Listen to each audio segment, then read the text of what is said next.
This is the Miyoo Mini Plus, a great example of how software elevates the experience.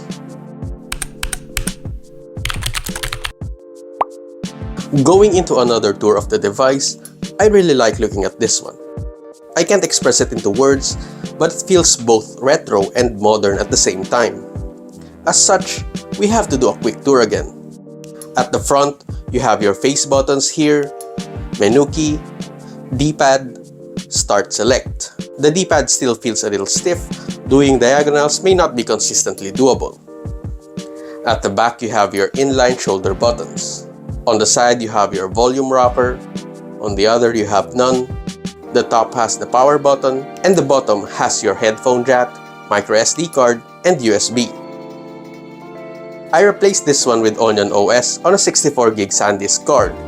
If you want to install OnionOS on your Miyoo Mini Plus, check my previous video. I stand by my impressions. This is a well-built device for how cheap it is. The only thing missing seemed to be an HDMI out, which some people prioritize. Ergonomically though, the small size will probably cramp up your hands, especially on longer play sessions. I am not 10 anymore, so I have bigger hands. This form factor may have worked 20 years ago when I was playing Pokemon on Game Boy Color, but not now, especially as I frequently play Crash Team Racing and consistently press multiple buttons at once. Where I think the Miyoo Mini Plus excels at is the screen, the experience, and the performance. Let's go through each of them. With respect to the device itself, the screen feels very huge and it really adds to the immersion of playing games. Growing up, I was playing with an unbacklit Game Boy Color and Game Boy Advance. We didn't have the best TV for playing PS1 games as well. So this tiny device with a relatively big screen is amazing to look at. If you put a little elbow grease like apply SNES color patches to Game Boy games, the games pop more.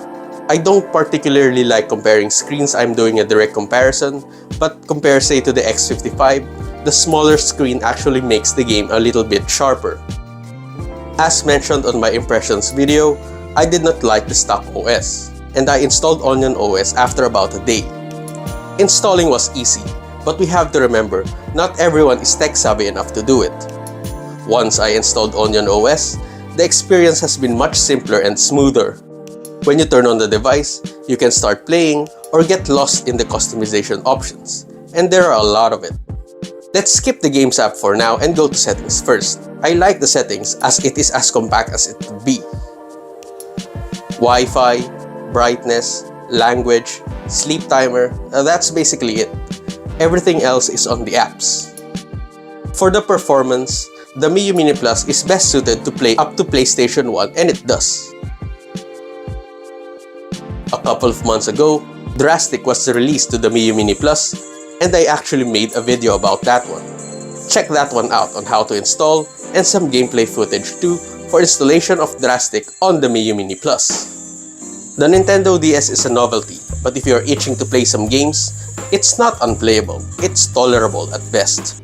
Before you choose a game, you can bring up the game list option or GLO for some quick settings here. PlayStation 1 plays fine. Apart from the ergonomics of Crash Team Racing here, I don't really have anything to complain about. Here are more games playing with the PS1 and playing Bomberman on NeoGeo.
If you get confused with the buttons and have R1, L1 confused with R2 and L2, you have the option to swap them under Apps, Tweaks, and Advanced. Now let's get into the meat vegetables of the device, the apps. Do yourself a favor and check out the quick guide, as the basic hotkey functions will add to your retro gaming experience. Then we go to the package manager. OnionOS supports a lot of systems under Verified and the Expert tabs. It does a lot of things under the Apps tabs too. I can show you all of them, but for me, I installed the Activity Tracker, the OTA Updater, and RetroArch. The Activity Tracker is a cool tool to check the games you have played. I simply love statistics. Under Apps, there is the themes and there are a lot of it to choose from. Check the description on where to find the themes. I personally like the stock one though, but the options here are endless. Under Tweaks, you have more options here. And I think this is where we can discuss the battery life. The battery is not really the best here, as consistently playing PS1 will yield you about barely 4 hours of playing time. The most I got was 6 hours with Game Boy Advance. There's no fast charging here, so I expect the battery to be full in about 2 to 2.5 hours. Despite this, I have to praise the battery feature they added under Tweaks and System. They have a low battery warning setting here, where if the threshold is met, you will see a mark on the upper right corner that you are low on battery. There's also a save exit shutdown threshold, where when the threshold is met, the Miyoo Mini Plus saves, exit, and shuts itself down. Speaking of saves, OnionOS by default loads where you last played. Under RetroArch, under Settings, under Saving, you can disable load automatically. You can also migrate your save files. They are located under this directory. Next is the network. This is a good time to comment on the Wi-Fi. I love Wi-Fi on retro handheld, and the Miyoo Mini Plus is no exception. However, it does not support 5 GHz, and the chip inside is a bit weak. Our bedroom and the router is separated by about 20 feet and a door.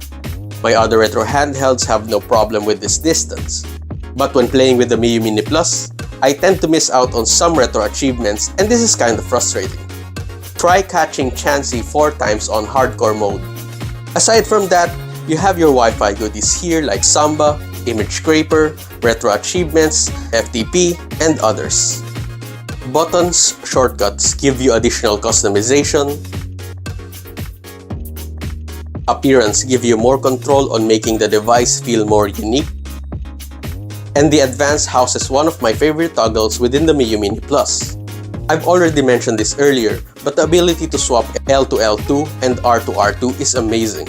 You can of course change the buttons via the RetroArch, but come on, admit it, RetroArch is a mess to fiddle around, especially if you are a newbie. The plethora of options available on a tiny package is amazing, and it makes the Miyoo Mini Plus much more worth it. I think I've rambled on long enough. Where does that leave us with the Miyoo Mini Plus? Let's do a quick pros and cons. For the pros, you have the price. At $60 or about 3,300 pesos, only a few rival the Miyoo Mini Plus. It has a good build for how cheap it is. For the size, it's very pocketable. For the performance, systems below PS1 will generally play great, plus a neat novelty with Nintendo DS. And you have software. OnionOS just makes this streets ahead. Pierce, stop trying to coin the phrase streets ahead. Trying? For the cons, you have your battery, which is average at best, and it charges slowly. Good battery software though. It also has weak Wi-Fi compared to its contemporaries. Missed retro achievements is possible. There's no HDMI out, which may be a problem as some people do prioritize this. For the ergonomics, playing on longer sessions may result in hand cramps. And the last is the absolute necessity of the OnionOS. You know what this review lacks? The mention of the stock OS. Why? Because it sucks. Installing Onions is very easy, but again, not everyone is good with tech. And that's it for the pros and cons. For the price, handhelds within the same range here in the Philippines are the R36 and the Anbernic RG35XXH. The R36 is a bit more powerful, but this has no Wi-Fi and an unpolished software. For the Anbernic RG35XXH, yes, that's right. A short digression here. As of now, Game Extreme is selling the Anbernic RG35XX for 2,995 pesos, which is below $60. I'm not sure if this is an oversight on Game Extreme's part, but the Miyoo Mini Plus and the Anbernic RG35XXH is a topic for another day. The Miyoo Mini Plus is a good retro handheld made great by the custom OnionOS. If user experience is essential to you like it is to me, the Miyoo Mini Plus with OnionOS, emphasis on with, is a great pickup for a retro gaming handheld. If you are interested in a head-to-head battle between the Miyoo Mini Plus with OnionOS and the Anbernic RG35XX with the Batocera Lite Beta, subscribe to see that. Thank you so much for watching, guys. Consider helping the channel out by sharing, and subscribing. This has been Norman3000. See you soon, and happy gaming!